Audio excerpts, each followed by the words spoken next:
good morning, and welcome back. Glad to have you here. Truly, I am.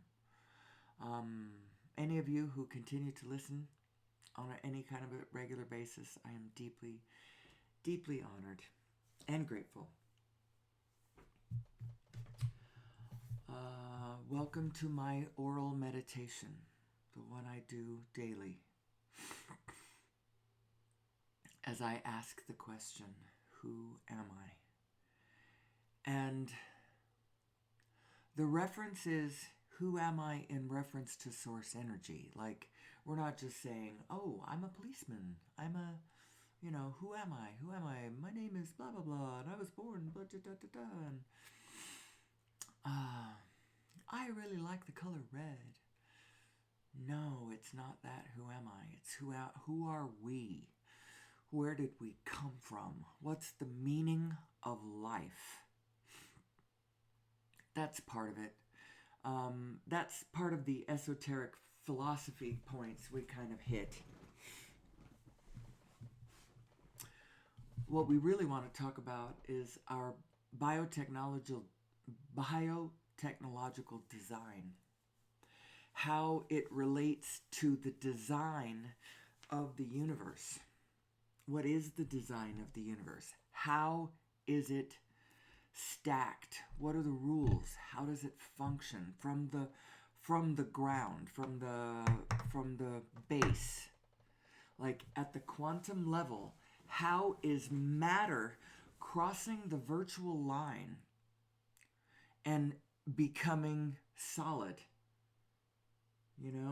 How is that happening? Every instant, what are the little biddly bits doing? How do they equal you? And there's two reasons why we talk about it. One is kind of revolutionary. One is sort of pushing back against everything in a way. But there's no actual person to push back against.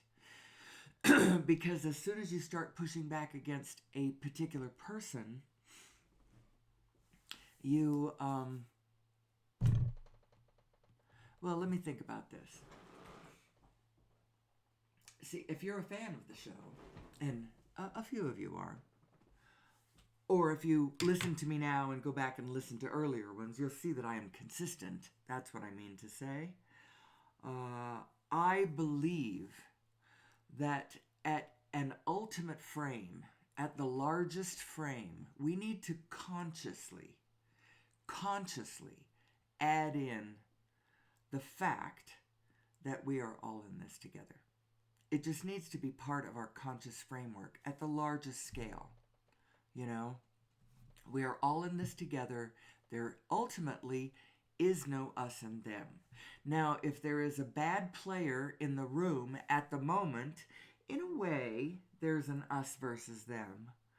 But, if you take it to the ultimate frame, then that us versus them is that bad player equals an evil person or an existential enemy or something like that.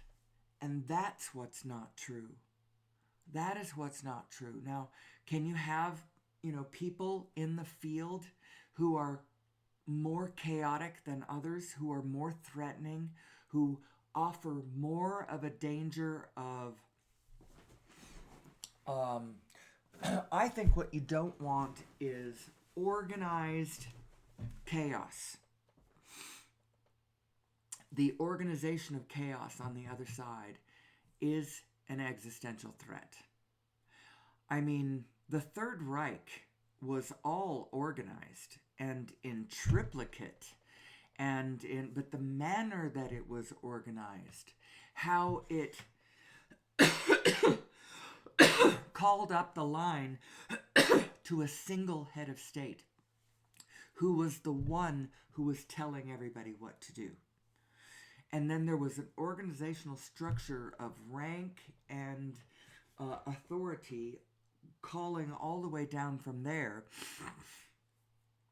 enforced by the police and then enforced by the military, by the Gestapo. It was all force.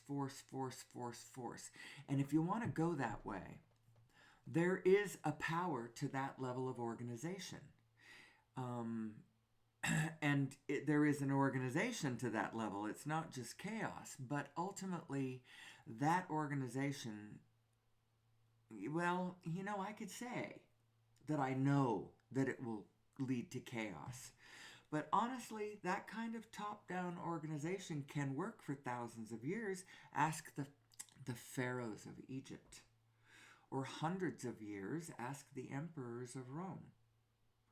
So I'm not saying it can't last. Hell, the United States is only 250 years old.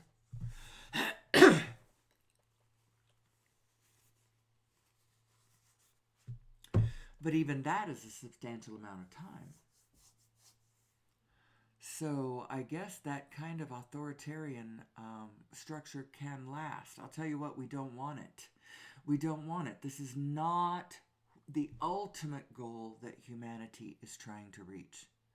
We are trying to get to the place where we understand who we are and how life forms around us, how it thrives around, what causes it to thrive, what it needs.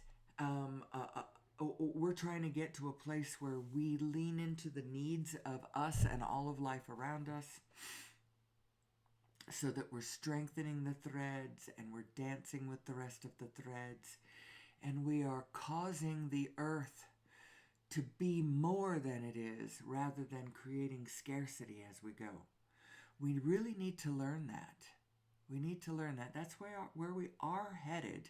All of the wonderful things that you can think of that we should know and that we ought to learn and that I don't know, all of the farthest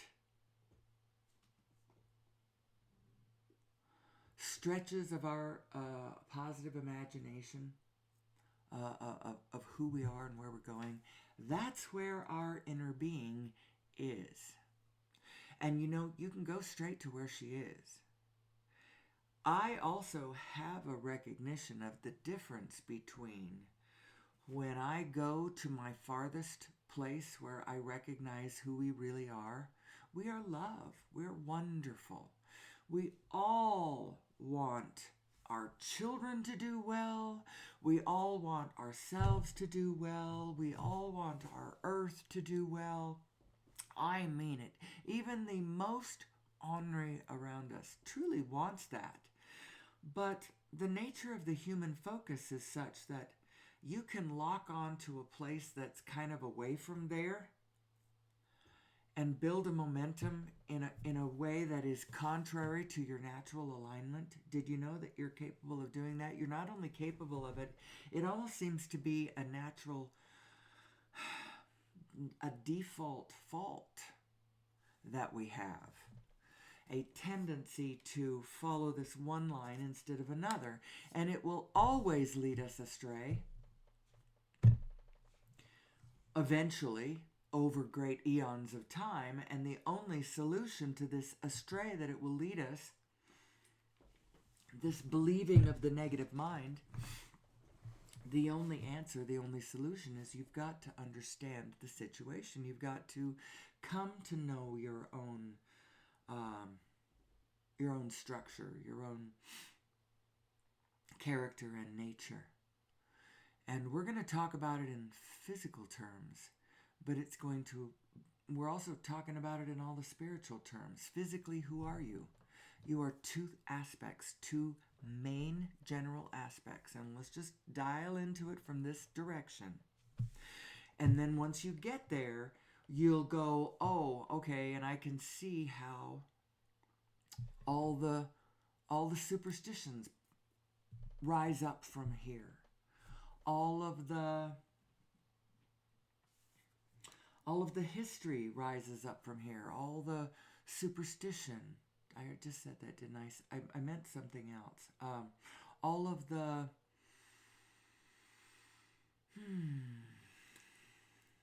from this perspective, it will not negate anything that you already know. It will only make it more. So if you're taking me in a way where you don't see it that way, then you're not taking me the way I mean it. This recognition of who we are should only add to our understandings of, for instance, our own, each and every one of us' religions. Every one of our religions is a blind man standing at a point on the elephant trying to describe it. And the answer is you're all right in a way. But spirits do have a lot to do with this. The rightness that you are will depend on what spirit you are in, the degree of rightness that you can be in. If you are all the way to the rightest of right, the only place that you can be in is a deep, abiding love and a profound understanding of the meaning of everything that you see around you. It will hit you in a way where you know where that adds up, how that adds in, where exactly that piece of information that's coming at you, exactly where it fits in the flow that is you. That's how it will feel. You will not feel confined to the immediate space that your body occupies. You will feel yourself as you through time, you through space, your placement on the board and in your consciousness will feel like they match. That's what the sensation feels like.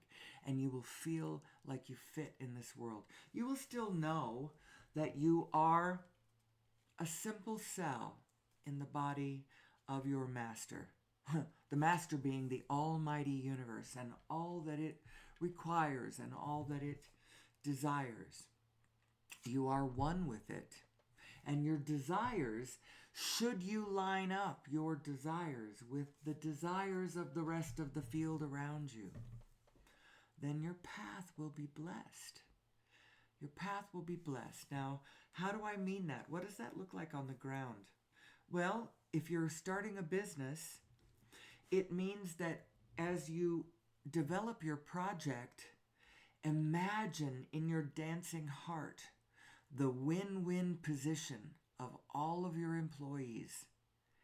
And then I don't know what kind of business it is, but imagine the win-win between your business and the rest of the strata around you. Like, how does your eatery benefit the world around you? Because it's so cool, because it's so delicious, because it's so vegetarian, because it's so demonstrative of the land that you came from, that you love, because the space that you build within it is beautiful and barely you can, there's something marvelous about it. You weave that into whatever you do in life.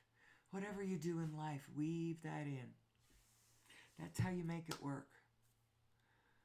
Who am I? Who am I? I promise a lot of things with this show. Where did we come from? Well, I think we're genetically modified, and I think that there is evidence to that effect in our genome. Our neocortex, which is the seat of our human mind, the mind that is capable of dwelling in the past or projecting and architecting a future different than what is around you. That mind, the one who can wax poetic in despair, who can write symphonies that will make your soul soar. That mind, the neocortex, 76, basically 3/4 of its volume comes from human chromosome number 2, which is a fused chromosome. Now, I was directed to this information by Greg Braden, who never uses the word GMO, who never baldly says, this means somebody tweaked us. He just gives the facts. The facts is this is what's going on with this particular chromosome. Chromosome number 2 is fused. It's two lesser chromosomes, two less evolved with less elements, with less structure. And actually what the and so I went and found this article that Greg Braden points to, and the full abstract. Look at the conclusion. We conclude that blah, blah, blah, blah, that this is the relic of an ancient telomere to telomere fusion and marks the point at which two ancestral ape chromosomes were fused to give rise to human chromosome number 2. What they did is they sequenced both sides of you can see this long sequence and then telomere and then more sequence, and then so it's telomere sequence, telomere in the middle, and then more sequence and then telomere. And what they're saying is this is two separate chromosomes fused together at the telomere, and the sequencing demonstrates that there's been redundancies on both sides removed so that they have to stay linked in order to stay whole. And what they used to be is two ape chromosomes. They have fused together, and upon their fusion, they become human. That's what this is saying. Now, you could argue with it. Now, I'm not going to argue with it because I'm not a geneticist. I can't argue with this information. They went through and they sequenced it, and then they published it into this. This is the Proceedings of the National Academy of Sciences. It is where our scientists, our Academy of Sciences, publish their work. They do work in laboratories and they study the things and they go in very, very specifically, and they know what they know, and that's what humans do. We specialize. And what we have to hope is that where we come together as a wholeness way out here on the outside is all being added up by somebody. Or is it? It's all so specialized. Does anybody know how to put this together? Well, this little bit of it, from my work, I grab onto that and I go, you know what? I think this is meaningful. I believe, and not just because of this one piece of information, it actually adds up. There is lots and lots and lots and lots and lots of physical evidence that we have had extraterrestrial contact on planet Earth. The architecture, the old technologies, the old mathematics, the mathematical understandings, and the way some of these buildings are oriented, and the exact way that some of them might have been oriented, that the way they line up for certain times in history, like, what is it? Is it like 13,000 years ago or whatever?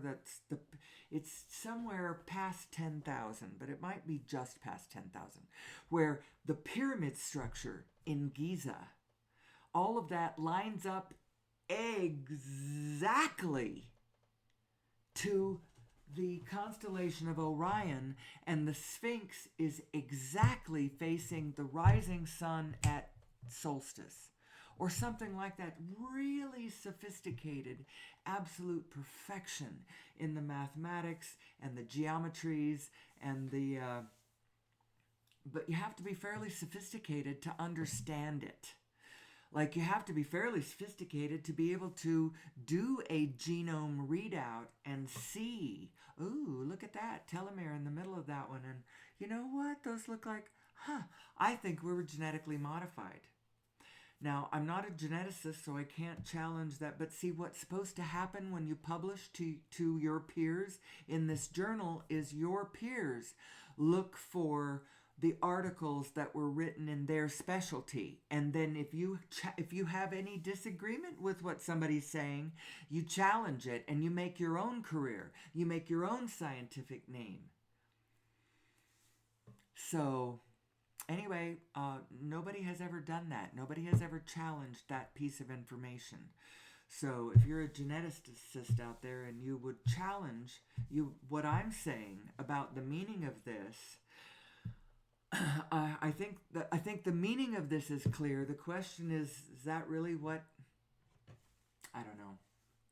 Who am I? Who am I? Feeds into it though, doesn't it? Because part of our story on planet Earth, this long story we got going on, this long one that stretches back through eons and eons of time, that one is definitely affected by something like that. If we have had extraterrestrial activity going on, then the stories and the kingdoms and all of that stuff, probably the stories in the Bible are saying something perhaps a little bit different than the religions have been interpreting them as. I don't know. You got lots of people like Eric von Donigan and all kinds of people that go look at that, and they're fringe. The reason they're fringe is because our mainstream hasn't picked it up, and the reason that they don't pick it up is there's social and there's immediate reasons why. There's political and social and current events reasons why certain things have not been socially accepted in the mainstream.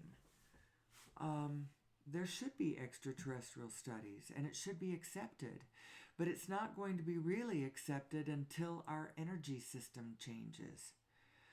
In watching Star Trek, I've been watching a lot of Star Trek, and they show certain propulsion systems, the way they believe that they are going to, somebody projected, maybe that's how it's going to be, how we're going to produce an energy source,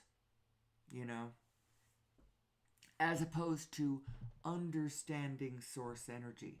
If you understand source energy, then the source of energy is everywhere. But you can't understand source energy and then run a military type starship, because your understanding of the universe is going to shift once you understand the way the starship runs. It's going to be more holy, more religious. It's not going to be quite as secular because it feeds into you, the structure of you. And you aren't going to have a mishmash of 1,000 different superstitious tales going on your starship. Everyone is going to understand source energy. Everyone is going to understand that you have an oversoul. Every one of us does. And our oversouls are not separate. Our oversoul is the one that knows what we are all doing, where we are all going, the template that adds us all in. And if you'd focus slightly less physically and quite a bit more vibrationally, you're capable of seeing this. You're capable of pulling away from the immediacy of the material world and seeing the larger frame that we are all swimming in. Every one of us is capable of doing this. The reason that we don't is, as 21st century beings, we are taught to focus primarily to the physical. The question is, did you listen to your people, or did you go rogue like I did and kind of find a way to focus vibrationally instead, to put the physical world in its place, which is in the secondary position? Primarily, you are vibrational beings in a vibrational universe. You are source energy. Come into physical bodies. You are source energy. And you have coalesced your desire into the physical form that you are driving in this moment. I call this physical form the HBV, the human being vehicle. And it consists of two parts, both the meat vehicle, the gross aspect that you can see that you are, your conventional self, the atoms of the body that you inhabit. That's one aspect of you, and it's the most obvious aspect of you, and it's the aspect of you that most people only see. And they imagine that when that body dies, which it will, and everyone knows that it will, that you wink into nothing. Well, it all depends on, I don't think that you can wink into nothing. But you can make the whole thing easier depending on how you're identifying, because you are two selves. And the one self of you that is your oversoul, that is your inner being, you can identify with that one. You can identify with that one. And that one is going to survive the death of your body. So identifying with that one is a good idea. That is the aspect of you that you will take with you. It is the gold that goes across the border with you when you pass on. It's the only treasure that you will be able to take with you. Incidentally and coincidentally, this aspect of you is the aspect that we are discussing here in the show, Who Am I? That's who we're talking about.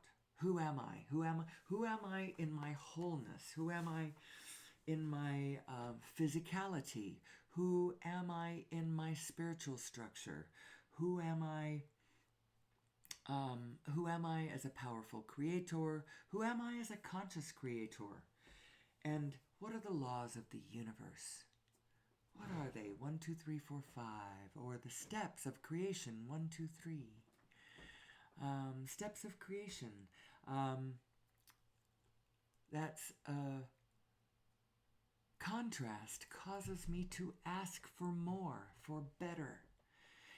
Step 2, source answers me vibrationally, becomes what I want. And that source energy aspect of me knows exactly what I want. Vibrationally. You follow it vibrationally. You don't follow it by form. Follow it vibrationally. What does that mean? Learn how to emanate the vibration of love and acceptance, allowance. This brings me to an idea I was touching on yesterday. I had a really good show yesterday. So if you happen to be watching me or listening first thing Monday morning, go back and listen to yesterday's show because it was really good. I hit some good notes. But what I was hitting on yesterday is the conundrum of fixing a world that isn't broken.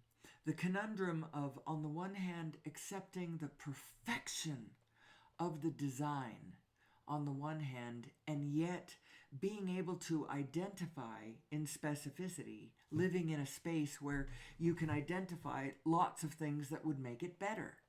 So how is it both perfect and there's all these ways that it could be so much better? How is it both? Because it is both. It's a paradox. The world is absolutely perfect in its design, and you could use this perfection of the universe's design in your favor to improve the world around you. It's almost like a paradox. It is like a paradox. And I was singing on that one yesterday and thinking, yeah, that's it. How do you heal a world that is not sick? And yet you look around and the world is so sick. Well, part of what's making us sick is the world is smoking. It's like we're smoking and we're getting cancer, we're getting emphysema. We're having issues, health issues, because of our use of fossil fuel. Our carbon footprint is choking the planet, however you want to look at it. Who's responsible? We all are. Why are we all responsible? Because it is us understanding who we are, putting our foot down for once and for all, understanding who we are, and then understanding our place in the universe, understanding source energy, 0 point energy, the matrix, the reason that Tesla was not successful 150 years ago or 140 years ago or 100 years ago. I think he died 100 years ago. Did he die in the 20s? Did he die in the 40s? I think he died in the 20s. I don't know when Tesla died. I should know that. I could go find that. Tesla died in 1943. I just looked and found that. I shouldn't have done that, though, because I lost my train of thought. No, I didn't. How do you fix a world that is perfect? How do you fix a world that is not broken? The world is not broken. The world is perfect. The universe, the design of it is perfect. We're just not understanding its design, and we're not working with it. We're working against it. That's on us. The world is perfect. We're the ones who need to get into alignment with it. So let's go back to, I like my lists. The 1, 2, 3, I hadn't finished that. Step 1, contrast causes you to ask. Step 2, source answers. Immediately, your heart, your greater self, your oversoul goes to the vibrational position of what you asked for. You just have to find that vibration. You have to allow a solution to come into being. It's like I have lived all my life in a world that is like what is that gesture where you're like the hands up, you're shrugging, you're like, I don't know, I don't ask me. I don't know about fossil fuels. There's no way we can get off of them. There's this carrot on the end of a stick. They call it clean fusion, but it's still not the answer. It's not the answer because unless it's so clean and so portable that you can plug it in, because what that is doing right now, it's still demanding large facilities that produce big amounts of energy that they pipe through wires to customers. That an infrastructure like that's still the paradigm that looks like. And that's not what we want. We don't want that. That gives us the birth of something that in a way has made us safe, but it's also dangerous. Makes us both safer and more dangerous. I think ultimately the danger is going to be more the one way, so we got to go the other way. You don't know what I'm talking about. The danger of letting us all go off on our own to do our own little kingdoms, our own little thing. We all have our own ability to go. I think everyone's going to want to stay connected. But there is going to be some cult things going on and some little kingdom issues. Some Wacos are going to appear. Heavily armed and sustainable. Maybe they aren't going to be a problem. As long as they understand the principles of peace and what connects us and who we are and how the field works to connect us one to another. I don't know. It doesn't matter. If we do not get off fossil fuels and find a better source, and I'm telling you, solar is not a better source. And what are all of the ways that are sold to us now as the green energy, but they aren't, none of them are very green. Electric cars aren't very green. Those lithium batteries are horrible. And the mining of all those things, it's not a good answer. And the energy that you're using as you plug in to your electric power grid, if it's coming from a coal-fired plant down the street, it isn't any better. It's just different. It's still a carbon footprint. And it's not what's possible. What's possible is a true, deep, real understanding of source energy. It's everywhere. And what is it? Well, what it actually is, now Samhara Main will tell us this, what source energy is and why it is everywhere. Why there isn't a source over there, I'm pointing in any direction, why it isn't over there, there's source over there. Because what it is it's all of the Plancks everywhere interacting with one another, sending their information down and up the line, continuously zapping in and out as they go in and out of virtual existence. These particles, the particles that you're made of, that everything around you is made of, as they are popping in and out of existence, they are transferring their information up to the bigger frame or down to the smaller scale. You know, it's this cosmic jiggle of space-time. And there's other cool things about it too. The memory network. Your memory is not saved in the cells of your body, and then when you die, that memory is gone. The memory is a shared memory of what happened in space-time to all of us, because we all shared it. It is not just you. It is all of the universe did that.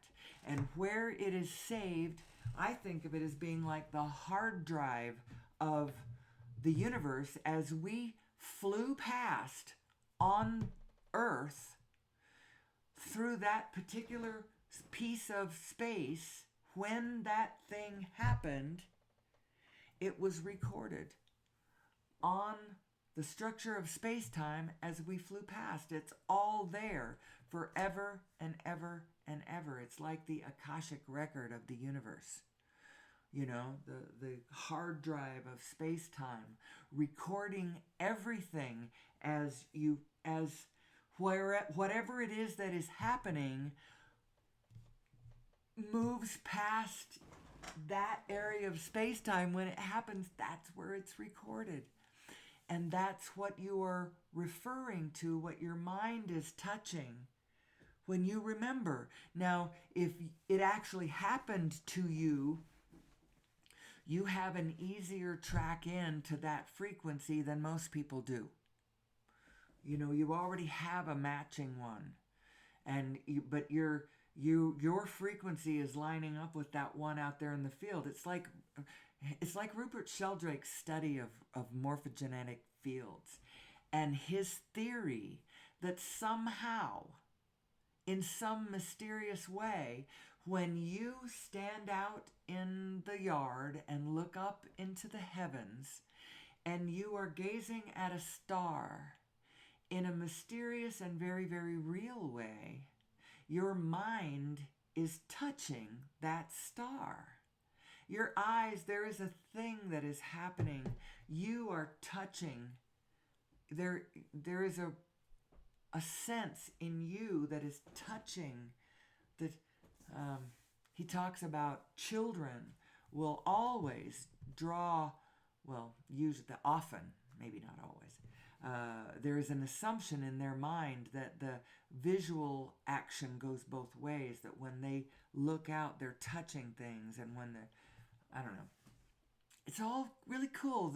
The universe that we live in has way more questions left to answer. And the answer is add it all up. Subtract nothing. Everything you have ever heard somehow adds in. Everything you have ever believed adds up together somehow. It's a question of addition consciousness.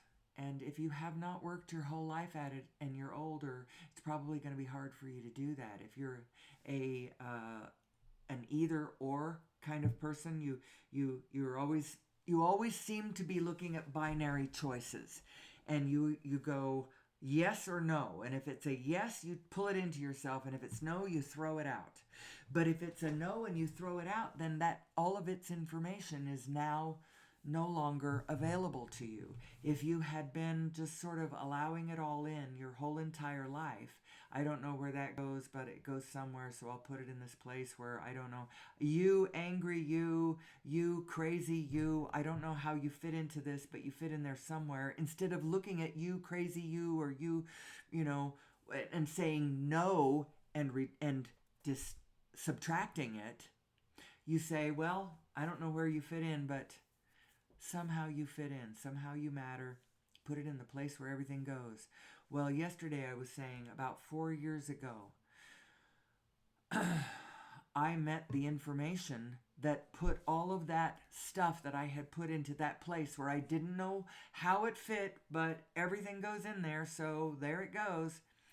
It put it all into motion for me, and that was the law of attraction. As I realized that which is like unto itself is drawn is sort of it's a call to motion. It's how things are organizing. They're organizing along like frequencies. That's how you are moving forward. That's how stuff is happening. So let's finish my 1, 2, 3. Step 1, 2, 3. Step 1, contrast causes you to ask. Step 2, source answers. And this is where the article of faith comes in, because source, you, your highest self, your best self, the self that you, every once in a while, the one who laughs, the one who feels safe, the one who knows who you are, she is you and is with you at all times. But if you are in lower states of emotion, what you are experiencing is, instead of experiencing your whole self, you are in the midst of experiencing parts of yourself. Your negative self, it's not that she's not you, because she is, but she's not all of you. She's just a piece of you. She's an angry piece of you, knee-jerk reacting to something in the conditions that she doesn't like, and she doesn't have to like it. She has identified, I don't like that. And then she acts. She's negative. But that is not that's not the whole you. The whole you that you are is your real you. And so unless you're talking about the whole you, you're not talking about the real you. So that petty you, that angry you, reacting to some conditions here on the ground, it's not, you have to own that person. You are causing her, you are summoning her, you are letting her drive your vehicle. So you are responsible for the actions of that negative person driving your HBV. So when I say it isn't you, it isn't really you. I don't mean that you aren't responsible for her. You are. You are responsible for allowing that piece of the demon loose on the world. And if she goes out and organizes with others who are also pissed off, that's where you start getting political parties who are all based on the pissed off ones. The really practical, extremely focusing on details in the here and now and ready to blame somebody for what they see. There's a whole party of that. And the other party is starting to pick up blaming the other party for what the problems are, instead of us understanding that we are all in this together. We are all responsible for the problems. We are all responsible for us making it out of the wilderness. And so this little show of mine is just my beginnings of my attempt to help the situation, to help in understanding. Who are we? Where did we come from? Where are we going? Why have we been acting the way we have been acting? Well, we don't have a user's manual. Somebody created us. Somebody gave us a little evolutionary bump is all they did. They plumped up our neocortex. They gave us a higher capacity for our emotional range, for instance, is just, we can sing higher and farther and longer in both low, deep, tragic tones and high, sweet, exalted tones. Our emotional range is just so breathtaking. Somebody did that to us. The neocortex did that, by the way. Our control of our emotions gave us our range of our emotions. So this little tweaky tweak that somebody did to us some 200,000 years ago, whenever it is that you would agree that our own scientists, I would take whenever they think anatomically modern humans appeared. Now the anthropologists and the paleontologists, they're still looking for the bones out there in the rubble that will show them, okay, here we go. This is how anatomically modern humans, this is the missing link that shows where we evolved to this. I think somebody just did that to us as a favor or something. I don't know. Was it a favor to us or a favor to them? And then they have left us. I don't see the extraterrestrials around. I believe in extraterrestrials, but I've never seen one. And now my vision is not very good. My vision is getting poor, and I really, really want to fix it. I have a lot of belief about the kinds of things that could fix it, but I haven't gone out there and figured it out yet. Like vibrational healing. I think sound could do it. But I don't know exactly what modality that would be.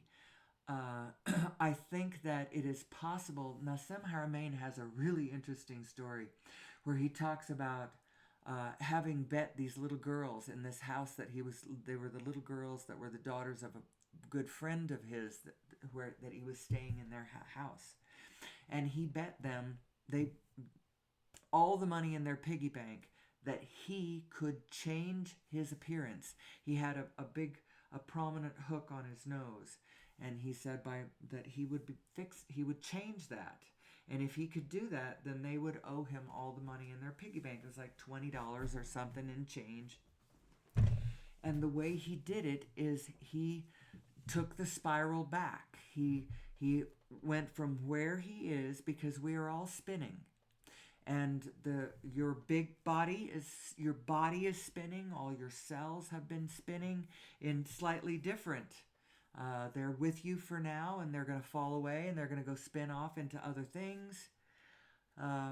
You are spin, but the spin of your life, you could trace it back. You can go all the way back to when you were in the womb of your mother, and then your father enters into it when he enters your mother. And you can trace that one back. And he, through this meditation that he did, is he traced his way back through his genetic material, and he found a place where he sensed this gene.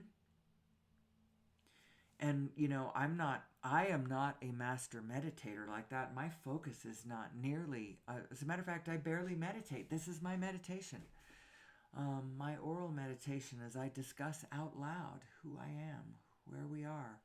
I'm doing it kind of from a material place. But I have Stargardt's disease, but I do believe that there's all kinds of modalities that could fix me. Now, there are medical professionals out there working on ways, and I believe that those kinds of things are possible too. There's a kind of a gunky buildup, tacky buildup on the back of my macula. This is not regular macular degeneration. It's a different thing. It's my body not metabolizing vitamin A properly. And instead of it making my eyesight good, since I'm not metabolizing it properly, it's not aiding my eyesight. It's building up on the back of my macula and causing these sort of blurry... My vision is I keep wanting to blink away things that seem to be in my way, and I can't, because it's on my macula. It's not on my surface of my eye. I believe that it can be fixed. I just haven't met the modality yet, and I'm not actively looking.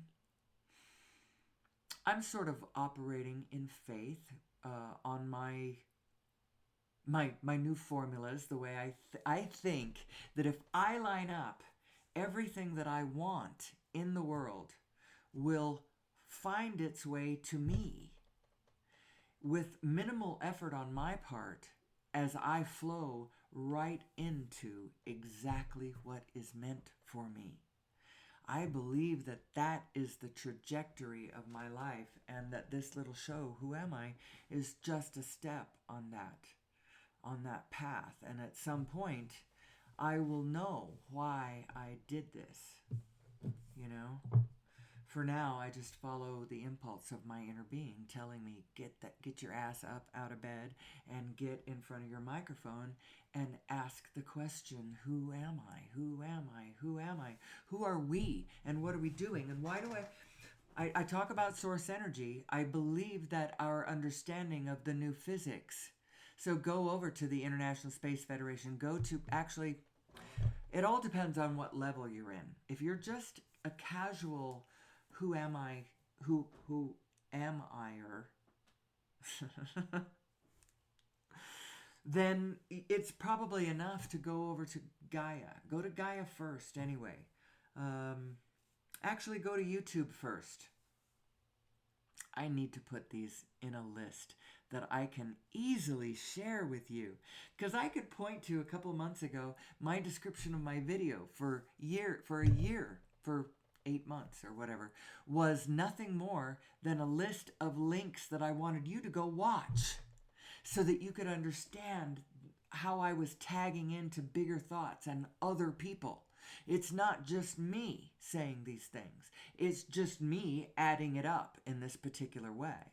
But the elements that I'm adding, they're not mine. I didn't come up with the law of attraction. When did that start? A Course in Miracles and Seth, Jane Roberts channeling Seth, and then Esther Hicks and her husband Jerry being, all interested in these questions. How do thoughts become things? How do you manifest? How does manifested reality come into being? And then she becomes the channel for this. And now she is Abraham. For the last 40 years, she's been channeling this consciousness, and she's got all kinds of interesting, but add it all up. Eckhart Tolle and his pain body, Gary Zukav, and what was his deal? I can't. Authentic power. It all adds up. And then you add in unified physics, and you're like, oh, and that's the shape of it. That's what it is. The fullness of space-time, the spinning space-time. All of the motion is spin. All of the motion is spin. It's as impersonal as that. However, it's spinning on frequencies. And so you can choose the frequency. And so I choose love. I choose connection. I choose the... So remember this. So do your calculation this way. Remember, you have an inner being. You have a vibrational inner being who is telling you which way would be most productive for you to go. The best thing for you to do. She's calling you all the time. Come this way, because it feels good. Step 1, you ask. Step 2, source answers. Step 3, you've got to allow the answer to come. You've got to find the frequency of the answer and be it. If you want in on it, otherwise you can flail around in your life. You'll die. You'll come into being. You'll be reborn without resistance.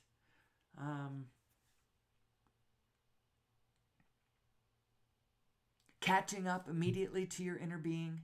In some ways, it is true, we need to teach our children where we have come from in the past so that they understand what the pitfalls are. But we also need to believe our children as they want us to be more joyful, dancing into the future with more faith and more yes in our hearts, more yes, and quit the cautionary no's.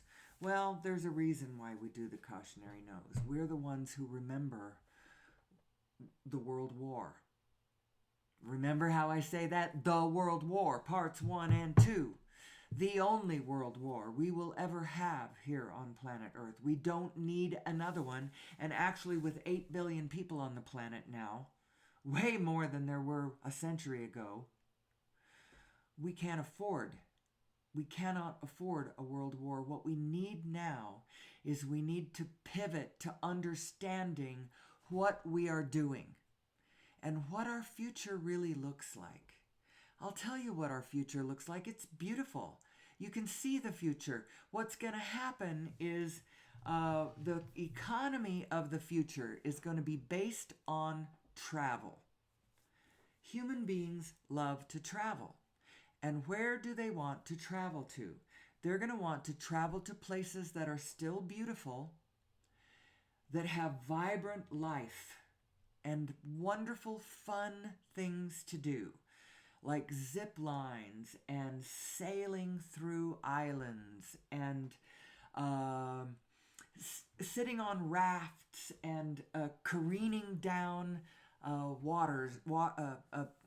rapids and climbing beautiful craggy mountains and camping out in the woods and kayaking through whatever, or beautiful walks through treetops, catwalks through treetops, and uh, um, donkey rides down to the bottoms of canyons and things like that. That people want to do that.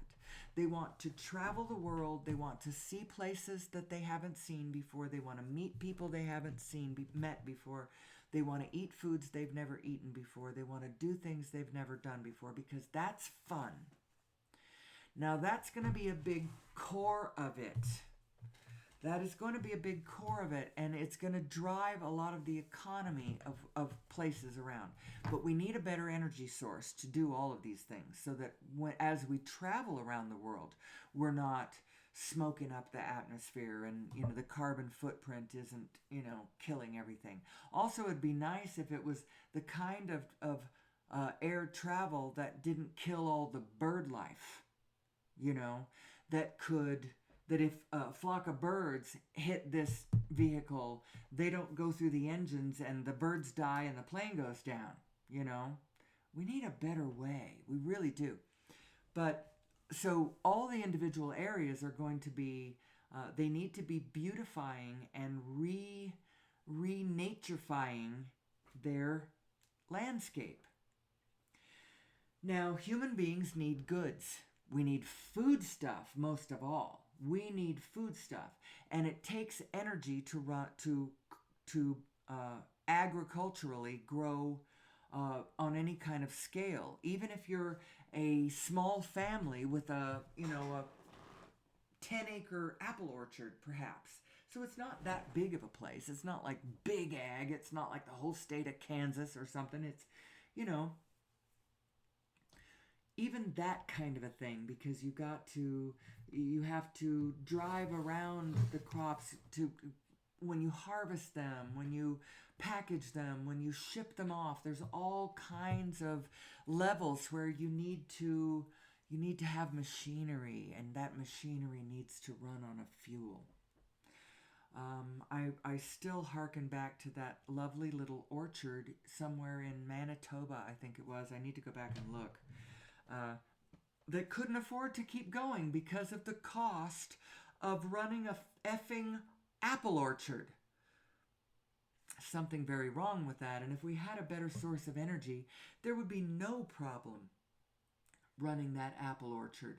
And if the price of the apples only went to like the price of everybody's wages, there is enough in there to pay for an apple orchard to run. It's just when you have to buy gallons and gallons and gallons of fuel to run your tractors and stuff, that's when you don't have any margin left. But we certainly can afford to grow food crops if we had a better energy source. There would be so much more food grown. We just have a wonderful, wonderful future. We really do. You can see the future in the Still Standing show. It's not purely represented, but you can see an echo of it as all of these small towns in Canada adapt from what they thought they were going to be, what industry they were, a fishery or a paper mill or something, and then it turns out that the way that was done, that can't be done that way anymore. It's not sustainable. And so the plant went away, or whatever, the thing went away. The lumber industry died. There isn't any more lumber. We just can't keep cutting it. And so what do? They look around at their beautiful, beautiful land, and the best idea that I ever saw, and it was a purely Canadian kind of idea, But they had access to some large area that was dry. But if beavers dammed it up, so they cut out a maze in it, and then they attracted the beavers down below so that they would dam it up, and then the water backed up behind them, and where they cut out became this marvelous kayak maze. I've got to go there and kayak that maze. That's the most terrific idea I have ever heard in my life. And then there was other ones, people who created a new camping system that attaches to the back of your truck, and you can drive it anywhere, and now you're safe up away from bears and all kinds of stuff. And I've seen things like that in Hawaii. And people, they drive up to the edge of the ocean, and their truck is just standing on lava, hard rock, looking out over the sea. You find a way to park level, and then you're camping. What a cool idea! But they make them there.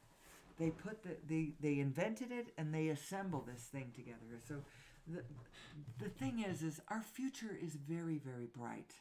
There are so many wonderful, wonderful ideas that are going to rebloom this planet. And we need to focus on all of the things that are going to make all of our problems right. Pick a spot somewhere and jump in and help with that project, whatever it is. I want to help us understand who we are so that we feel safe enough that we can get off of fossil fuel and onto source energy. The only way we can do it safely is if we know who we are. Otherwise, we're going to have a hell of a shit show on planet Earth as all of the kingdoms arm to the effing teeth and go to war with each other. We are all in this together. We've got to unite all the kingdoms, all the kingdoms, all the kingdoms, at least in spirit. At least in spirit. There's going to be, there will be a national identity. There will be a national identity, even when the time of the law and the law of governments and the militarization of the governments, when that time has passed, the nations will still have a personality. There will be a national personality that all of the nations, it comes from the land. It comes from your history and the pain that you have gone through, and the road that you have trod in your journey to discover who you are as a nation truly, and how your nation fits into the tapestry that is the rest of the world and the rest of humanity. And so when we travel around the world, we're going to be, meeting each other's national cultures, But we're going to do this from a position of abundance. It's the only place we're going to do it from a place where we aren't competing with each other. And I think that this state of abundance depends on us getting off fossil fuel and on to source energy. Understand source energy. Understand who you are. I meant to go through all the rules. I only went through 1, 2, 3. Step 4 is getting good at step 3. Step 5 is back in step 1, not mad. That's the Abraham stuff. And then I was going to do the Bashar 1, 2, 3, 4, 5 and 1, 2, 3, 4, 5, 6, 7. Really quickly. I've passed an hour and 3 minutes, so I've got to get off of the show here. Most people will not make it to the end. So what I say here at the end is left for a very rare audience. So if that happens to be you, you are lucky. Let's see, 1, 2, 3, 4, 5. That one is the 5 laws of the universe. You exist. There's nothing you can do to change that. And Bashar has a little formula where, you exist, and from this position, non-existence does not exist. You will always exist. Nothing can change that. So don't worry about winking into nothingness, because you won't. You can scatter, but you can always pull yourself back together. You're scattered now, likely, unless you're a highly positive person who sees yourself as the entire universe, you are somewhat scattered. So 1, 2, 3, 4, 5. You exist. Everything is here and now. The all are one and the one is all. What you put out is what you get back. And everything changes except for the laws. Those are the Bashar 5. And then we have the 7. This is also from Bashar. These are the 7 physical things you need in order to continue your existence. Number 1, water. All of this assumed clean, wholesome. Water. No, the first one is air. You're gone in just a few minutes if you don't have that. Air, water, sleep will actually make you psychotic and you'll die before you die of starvation.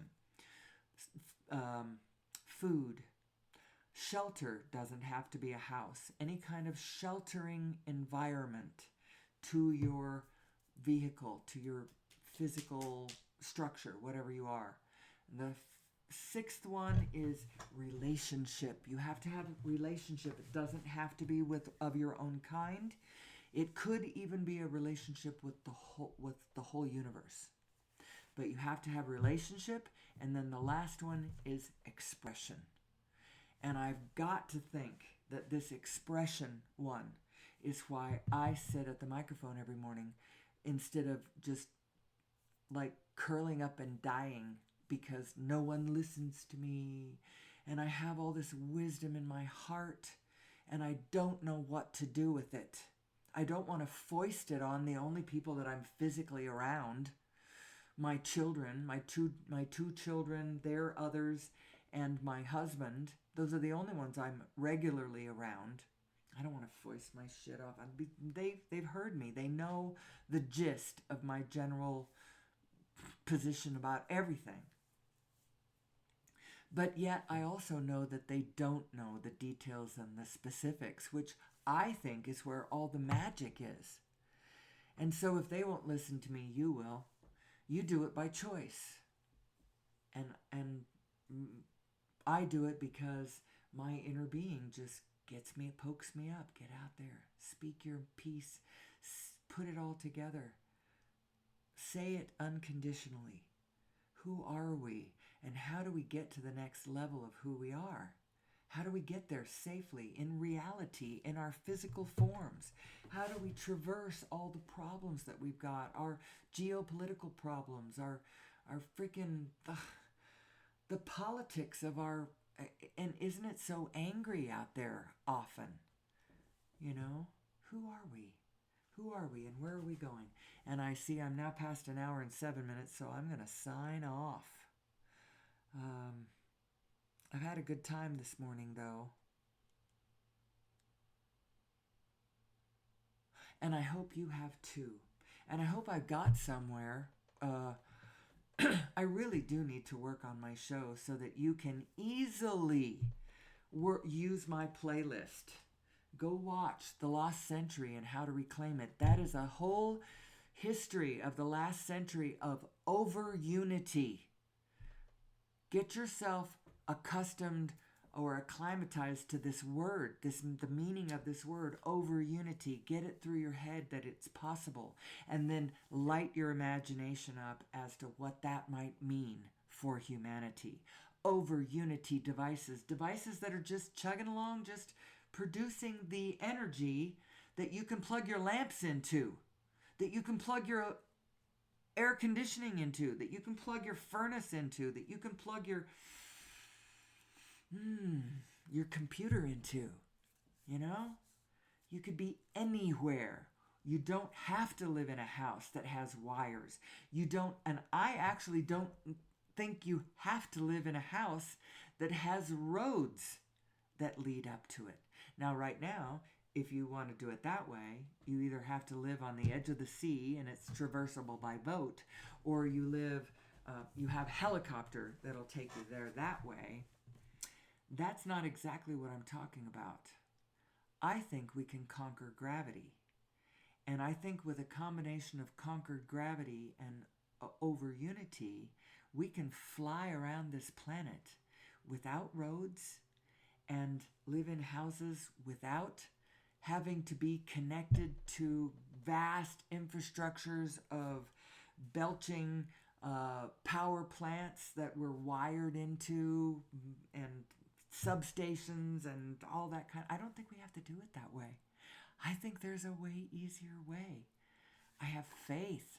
Actually, my understanding of the physics and the physicality of the world are making me realize it is absolutely possible.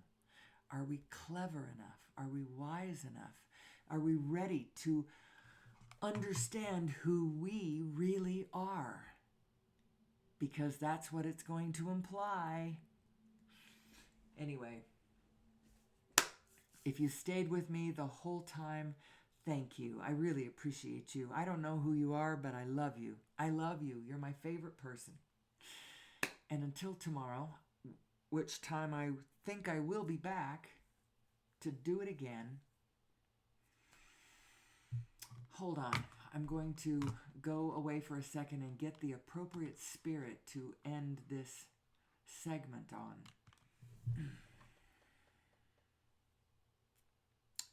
So I will leave you with this.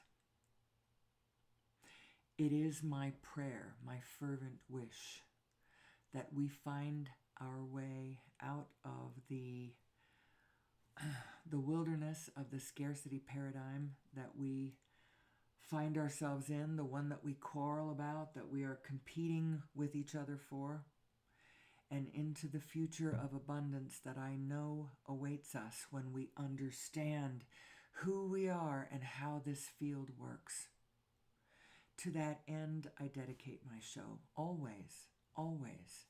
And every day, I try to live my life in a way that at least, at the very least, does no harm, does not start any negative momentum going in this world. I try very hard not to. It is my fervent wish to continue that. And until tomorrow, please, I wish you well, I bid you peace, and most of all, may the source be with you.